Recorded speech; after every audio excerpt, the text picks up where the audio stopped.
Well, hello, my friends. I'm Pastor Dave, and today is Wednesday, so you know that means that this is our chance to have another story together. It's almost Christmas time on the day that I'm telling you this story.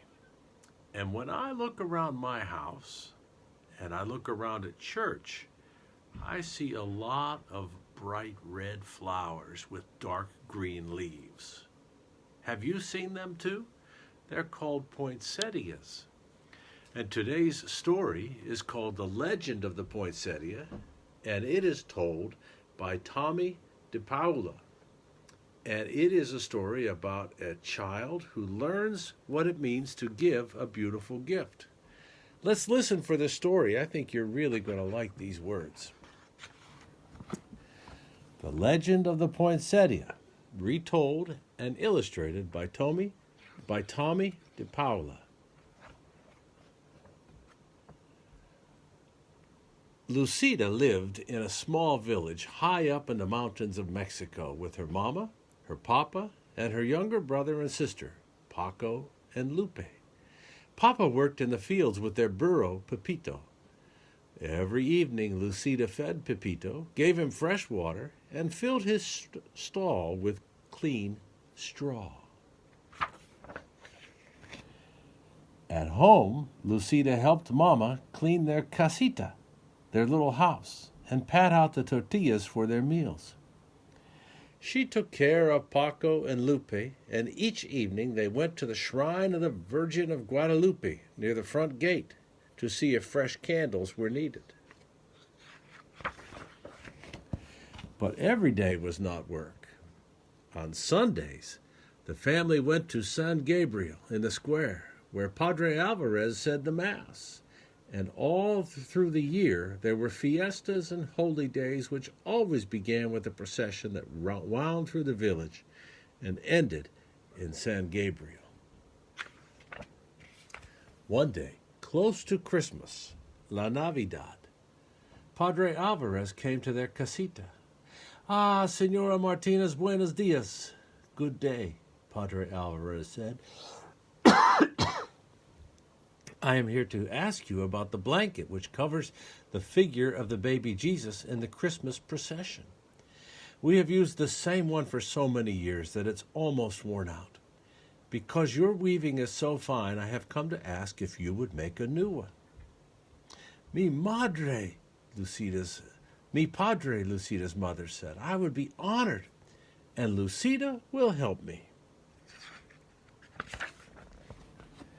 On Saturday, Lucida and Mama went to the market to buy the wool for the blanket. They chose the finest yarn they could find. At home, Lucida helped Mama dye the wool the colors of the rainbow.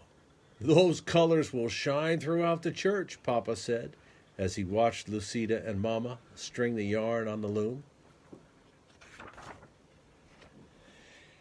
As Christmas drew closer, everyone in the village was busy.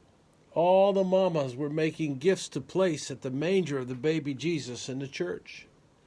The papas worked together putting up the manger scene in San Gabriel. Lucida and the other children went to the church for singing practice for the Christmas Eve procession, when everyone would walk to San Gabriel, singing and carrying candles. And once inside, Padre Alvarez would lay the figure of the baby Jesus in the manger, and the villagers would go up to it and place their gifts around it. "Our gift will be the blanket for the baby Jesus," Lucida told her friends. "I am helping Mama weave it." One afternoon, a few days before Christmas Eve, Lucida and the children were singing in the church when Senora Gomez came hurrying in. "Lucida, you must come home. Your mama is sick, and your papa has taken her down to the town to see the doctor. You must take care of your brother and sister until your papa returns tonight." Oh, Lucida was frightened. Mama had never been sick before. When she got home, Paco and Lupe were crying, and they were frightened too. Lucida tried to comfort them. She made some food and sat down to wait for Papa. That evening, Papa came in looking tired and worried. He drew Lucida close and said, "Lucida, mi niña, your mama is ill. your aunt, Tia Carmen, will take care of Mama until she is well, but I must go back and stay with Mama until I can bring her home. But it won't be until after Christmas. Senora Gomez will take care of you and Paco and Lupe while I'm gone. She will come for you tomorrow." The next afternoon, Lucida overheard two women talking. "Lucida's mama is ill. She won't be able to finish the blanket for the procession. Isn't that a shame?" "See," the other woman said. "We were all so disappointed. Padre Alvarez will have to use the old, worn-out one."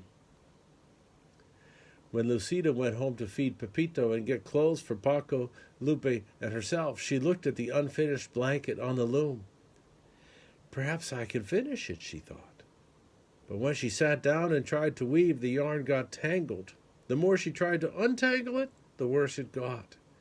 It was no use. She could never finish it by herself. She took the unfinished blanket to Senora Gomez. "Oh, Lucida, it's so tangled. There isn't time for me to fix it," Senora Gomez told her. "Tomorrow is Christmas Eve." Lucida started to cry. It was her fault that the blanket was ruined. Her family wouldn't have a gift to place at the manger of the baby Jesus. "Don't worry, Lucida, we'll all go to the procession together." Lucida didn't say anything, but in her heart she felt that she had ruined Christmas. "Come, Paco, come, Lupe, it's time to go for the procession," Senora Gomez called on Christmas Eve. "Where's Lucida?" She was nowhere to be found. Lucida was hiding. From the shadows, Lucida watched everyone gather for the procession. The candles were lit, the singing began, and the villagers walked to San Gabriel, carrying gifts to place at the manger. Lucida walked along in the darkness and watched the procession go into the church, followed by Padre Alvarez, carrying the baby Jesus. "Little girl, are you Lucida?"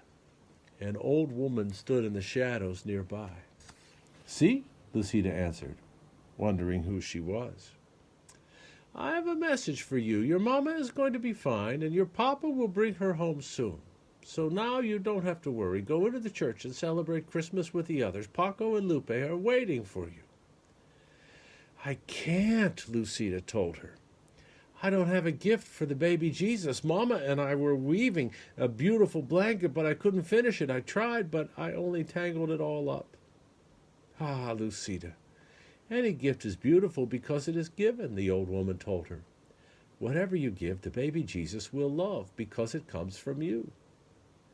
"But what can I give now?" Lucida said, looking around. A patch of tall green weeds grew in a tangle nearby.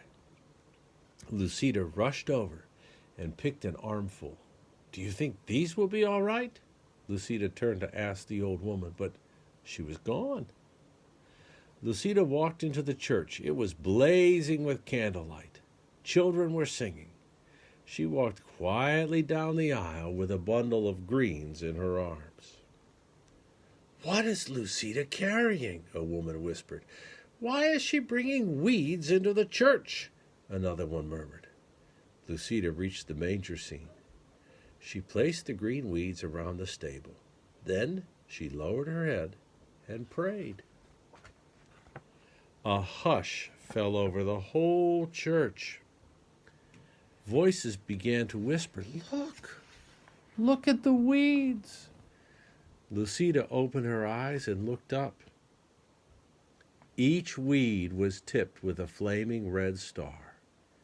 The manger glowed and shimmered as if lit by 100 candles.